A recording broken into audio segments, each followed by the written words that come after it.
Would you rather be stranded on a snowy mountain, stranded on a submarine, or stranded on a spaceship? Well, I know my answer, but I'll save it till the end. So friends, today we're going to get into my 5 favorite sci-fi books that I read last year. I thought I would have had more than that, but really I didn't read as much sci-fi as I thought last year, which is really unfortunate because I love sci-fi. I've read more than 5 sci-fi books already this year, and I'm going to continue on reading more sci-fi from here on out. So next year's sci-fi favorites list will be a bit longer than this, I'm sure, but these 5 I definitely wanted to talk about. There are a couple on here that are pretty well known and a few that are lesser known, so I'm excited to get into these. So just like with my favorite horror books video, I will go in order of the month in which I read them. They all have wrap-ups because my favorite sci-fi books start in June, so all the wrap-ups will be linked down below with the associated timestamp so you can easily find those if you like. And the first book I'm excited to talk about is Ascension by Binge. And this is sci-fi, but it also has a mystery element, a survival adventure. It even has a little bit of a horror element to it. It's a blend of quite a few things. This was so good. And it is written in the form of letters. So in this book, we have this mountain that just appears in the middle of the ocean. Nobody knows what happened, how it got there. And so this doctor gets contacted by a shady organization to go investigate. So they head out on a little expedition to find out what is going on with this mountain that just appeared out in the middle of the ocean. And things get really weird there. There's a lot of discussion in this book about time and space and different dimensions, and it especially plays around with the idea of time. It's somewhat told in a non-linear fashion because the way that the mountain affects time, the letters they seem somewhat jumbled, the dates, and it also gets to the point where the further and further you go into the book, the dates get even more confused, and eventually the doctor has no dates on there at all because he has no idea what day it even is. And they go up there, and it's really harsh conditions. There's some mysterious people that he has to work alongside.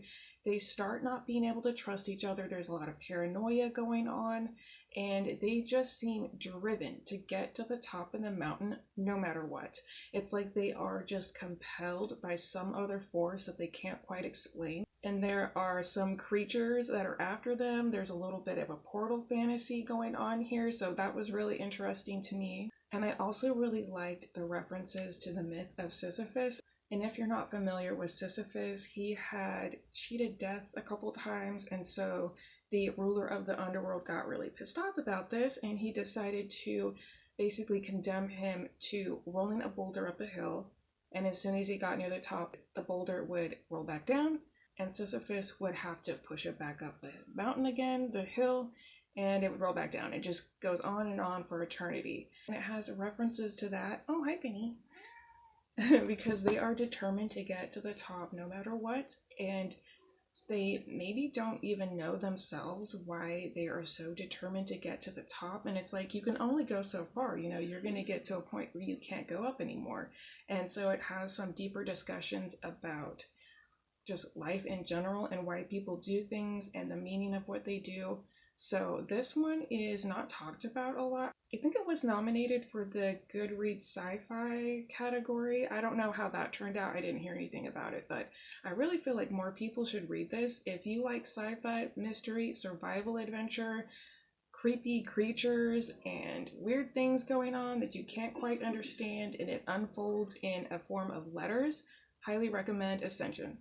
Oh, you know what? I kept saying doctor. I don't remember if he's exactly a doctor, but he is a scientist.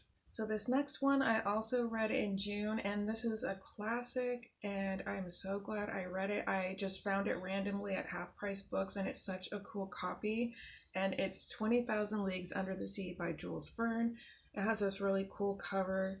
It also has illustrations in it and a ribbon bookmark, so I was really glad to find this edition of it. It also has footnotes in it, which I found really helpful. So if you're not familiar, this is about an enigmatic captain who is steering a submarine, and this was written before submarines were invented, so Jules Verne is a genius in my opinion. The way he described the engineering and mechanics in addition to the flora and fauna under the sea, it was magnificent. And so in this, we follow a doctor. I think he's a doctor of natural history or something like that. And they've been having issues out in the ocean. They think there's this unknown sea creature that has been destroying ships, and so he gets recruited to go investigate.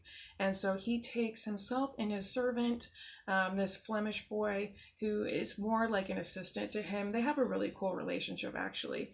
And they go out on this ship and they meet up with a harpooner because they think they're going to have to harpoon this giant sea creature. Like, they think it might be like a giant octopus or squid or something. And so they're out on this ship. They end up running into this creature. They think the ship gets hit, and then the three of them, the doctor, his assistant, and the harpooner, they get knocked off the ship. And the people running the ship don't notice this, and they just take off. And so the three of them are hanging out in the sea, just floating there, and the creature comes up to get them. And it's not a creature, it's a submarine. And so the captain has his people pull them in, and they're held in a cell. They're like, what is going on here? And slowly, just like drip by drip, you find out a little bit more about the enigmatic Captain Nemo. And it's really fun because you are somewhat held in the dark, just like the characters. It's like you only know as much as they do, which is really fun. It reminds me a little bit of Pure Nessie in that way, where you're lost along with the characters. So I really did enjoy that part, and I love science. I love learning about flora and fauna, especially things under the sea, and that has a lot of this in it. It is pretty heavy on the science. Also, it was written in the 1800s, and it is translated from the French, and so even though this book is just a little bit over 300 pages, it took me about a week to read, just because it was a little tougher getting used to the type of writing, but I really enjoyed it, and I will definitely be rereading this. So this is a really fun sci-fi undersea adventure. You get to follow them 20,000 leagues under the sea, so basically they travel under the sea for that long. If you're not familiar with the term league, that means 3 nautical miles. So basically they traveled 60,000 miles under the sea, and they go through all sorts of places. They end up getting out of the submarine and walking along the seafloor in one part, and then in another part they are traversing through icebergs, which is pretty anxiety inducing. And then they also end up running into some sea creatures. Something else that I liked about this is even though the doctor and his assistant are essentially being held hostage and they don't know if they're ever going to leave, because the captain, he has his own reasons for having a submarine and he doesn't want to let them go for certain reasons. And the doctor's like, well, you know what? If I have to be trapped somewhere, I guess this is the best place to be, because the captain has thousands of specimens, like flora and fauna, from under the sea. And so the doctor's like, wow, this is a treasure trove of information. I can just study all these things. It's worth like millions of dollars. And then the captain also has a library with, I think, around 12,000 novels or something like that, or volumes, books. So he, the doctor is like, hey, if I had to be trapped down here, you know what? Maybe it's not so bad. So I thought that was kind of funny. If you're looking to get into more classics and you're okay with it being a little bit heavier on the science, and you're okay with maybe a little bit more challenging text to get into because of the translation and the age and all that, highly recommend this. Really love Jules Verne, and I can't wait to read more from him. The next 2 books I read in November, and this first one, oh, this was so good. It's Dead Silence by S.A. Barnes. I'm sure if you've watched my video, you knew that this was going to be on here. I mean, this is so good. This is like Titanic meets 2001 Space Odyssey meets Alien. So we follow a crew. They're like a scavenger type of crew. They're on their last mission. Well, the captain of the ship is on her last mission. And they're out there. They're about to wrap up and head back to the base. And they get this signal, and they're wondering, where is that coming from? That's strange. And they go to investigate, and they end up finding a spaceship, a luxury spaceship that went missing about 20 years before. So think like the Titanic, but in spaceship form. So for really rich people. Penny, what is it? You want to stand up here? So it had disappeared a couple decades ago, and They think, hey, this is our opportunity. Maybe we can find some good stuff on here. Let's go check it out. And they get on there and they end up finding more than they thought. It ends up being haunted. And not only that, but there are weird things messing with their minds. So they almost start hallucinating, or they think they're hallucinating. And they start not being able to trust each other. And things get pretty weird. There's a dual timeline. It really helps build the tension. I enjoyed the characters in this, the plot, the explanation at the end made sense to me. I enjoyed it, and I can't wait to read more S.A. Barnes. When I finished this, I went to go look up to see what else she's written, and this is her debut. I was like, what? This is a debut? This is so good. And her next book comes out in April called Ghost Station. I can't wait to read that. I am getting that and reading it right away. You know, I can't do a favorite sci-fi book list without Blake Crouch, right? I mean, come on. Blake Crouch wrote Dark Matter. This is the first book I read by him. I have since now read 5 books by him. And I love everything this man writes. I will read everything he writes. I don't know what he puts in his words on the page, but it is so addictive. You just can't stop reading or thinking about it. I swear his book should be considered a Schedule 1.